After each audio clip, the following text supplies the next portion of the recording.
Hello everyone, namaste, అస్సలం వాలేకుమ్. Welcome back to Mohsin soul. ఈరోజు నేను మీకు నెల్లూరు ఫేమస్ ఫుడ్స్లో ఒకటైన దోసతో పాటు చికెన్ షేర్వా ఎలా తయారు చేసుకోవాలో చూపించబోతున్నాను. ఈ రెసిపీ స్పైసీగా ఉండదు, కానీ పొట్టకి హెవీగా ఉంటుంది. ఎంత తిన్నా మళ్ళీ మళ్ళీ తినాలనిపిస్తుంటుంది అనమాట. అంత టేస్టీ బ్రేక్ఫాస్ట్ అనమాట. ముందుగా వీటికి కావాల్సిన పదార్థాలు అయితే చూద్దాము. 2 టేబుల్ స్పూన్స్ కారం, 1 కప్పు కొబ్బరి మసాలా, 1 టేబుల్ స్పూన్ పసుపు, 1 కప్పు అల్లం వెల్లుల్లి పేస్ట్. దీంట్లోనే నేను 1 దాల్చిన చెక్క, 2 లవంగాలు కూడా వేసి గ్రైండ్ చేసుకున్నాను. 1 టేబుల్ స్పూన్ ధనియాల పౌడర్, కొంచెం పుదీనా ఆకులు, 2 ఉల్లిపాయలు ఇలా కట్ చేసేదే పెట్టుకోండి. కొంచెం కొత్తిమీర, 1 కప్పు టొమాటో ప్యూరీ, 3 టమోటాలను అయితే తీసుకొని ఇలా గ్రైండ్ చేసి అయితే పెట్టుకోండి. ఫైనల్ గా 1 కేజీ చికెన్ అండి, నీట్ గా క్లీన్ చేసి అయితే ఇలా పక్కకైతే పెట్టుకోండి.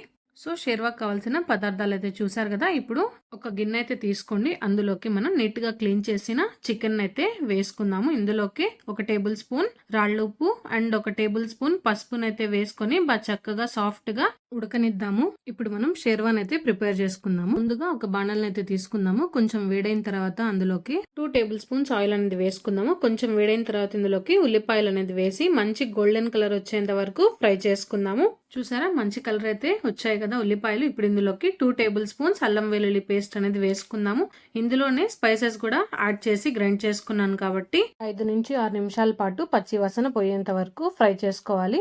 అల్లం వెల్లుల్లి పేస్ట్ పచ్చివాసన పోయిన తర్వాత మనం ముందుగానే తయారు చేసి పెట్టుకున్న టొమాటో ప్యూరీని అయితే ఇందులోకి అయితే వేసి చక్కగా కలుపుకుందాం ఒకసారి.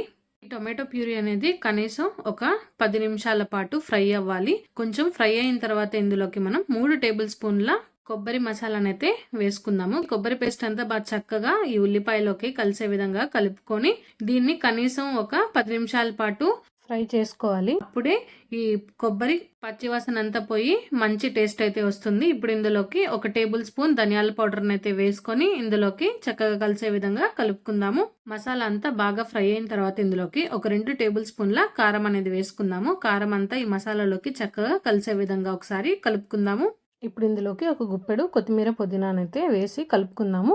ఇప్పుడు ఇందులోకి మనము ముందుగా ఉడకపెట్టి పెట్టుకున్న చికెన్ అయితే ఇందులోకి యాడ్ చేసుకుందాము. చికెన్ అనేది సాఫ్ట్ గా ఉడికిపోయిందండి. ఈ చికెన్ మొత్తాన్ని ఈ మసాలాలోకి అయితే ఇప్పుడు కలుపుకుందాము. చికెన్ వేసుకున్న తర్వాత ఇందులోకి 1/2 లీటర్ వాటర్ అనేది వేసుకొని చికెన్ మొత్తం ఒకసారి కలుపుకుందామండి. కలిపేసిన తర్వాత ఈ షేర్వా మొత్తాన్ని ఇప్పుడు మీడియం ఫ్లేమ్ లోకి అయితే పెట్టేసుకొని ఉడకనిద్దాము. ఇప్పుడు ఇందులోకి 1 టేబుల్ స్పూన్ గల్లుప్పునైతే వేసుకుందాము. సో ఉప్పు కూడా చక్కగా కలిసే విధంగా ఒకసారి కలుపుకోండి. కలుపుకున్న తర్వాత ఈ చికెన్ షేర్వా అనేది కనీసం మీడియం ఫ్లేమ్ పైన ఒక 20 మినిట్స్ పాటు ఉడకాలండి. అప్పుడే మంచి చక్కటి టేస్టీ అయిన షేర్వా అనేది తయారవుతుంది. చూసారా, ఒక 20 నిమిషాలకి మనకు పర్ఫెక్ట్ షేర్వా అనేది రెడీ అయిపోయింది.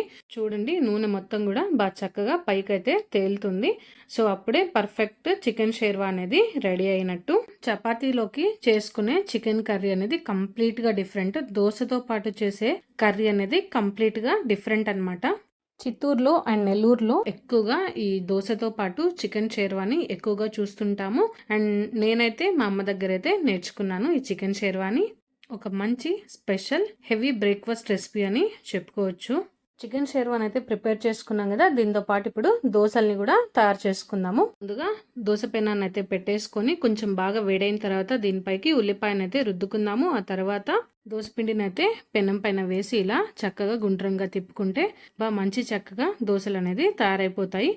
షేర్వాతో పాటు దోశను తినాలంటే కొంచెం దోశ అనేది లావుగానే వేసుకోవాలి. పల్చగా వేసుకుంటే క్రిస్పీగా అంత టేస్టీగా అయితే ఉండదు. మీరు కూడా లావుగా దోశల్ని వేసుకోవడానికి ట్రై చేయండి. కొంచెం ఆయిల్ అనేది దోశ పైకి వేసుకుందాము. దోశ అనేది కాలిన తర్వాత రెండో వైపు కూడా తిప్పుకుందాము. చూసారా, ఎంతో మంచి గోల్డెన్ కలర్ లోకి అయితే వచ్చింది కదా. క్రిస్పీగా కూడా రాలేదు, చాలా సాఫ్ట్ గా వచ్చాయి దోశలు అనేది. ఇప్పుడు ఈ దోశని మనం సపరేట్ ప్లేట్ లోకి అయితే సర్వ్ చేసుకుందాము. మిగతా దోశల్ని కూడా ఇలాగే తయారు చేసుకుందాము. సో చూసారా, దోశ అనేది రంధ్రాలుగా పర్ఫెక్ట్ గా వచ్చిందనమాట. సో అంతేనండి, చాలా easy. Chicken sherwa and dosa అనేది పర్ఫెక్ట్ కాంబినేషన్ ఈ బ్రేక్ఫాస్ట్ అనేది. సో వీడియో మొత్తం చూసారు కదా. Please do like, share and subscribe to Mohsin soul. 98% వరకు అన్సబ్స్క్రైబ్ చేసే చూస్తున్నారు. సో మీరు ట్రై చేయండి అండ్ మీకు ఎలా కుదిరిందో కామెంట్ చేయండి. కుదిరితే షేర్ చేయండి. సబ్స్క్రైబ్ చేయడం మాత్రం మర్చిపోకండి. మరొక మంచి రెసిపీతో మళ్ళీ కలుద్దాము. Thank you.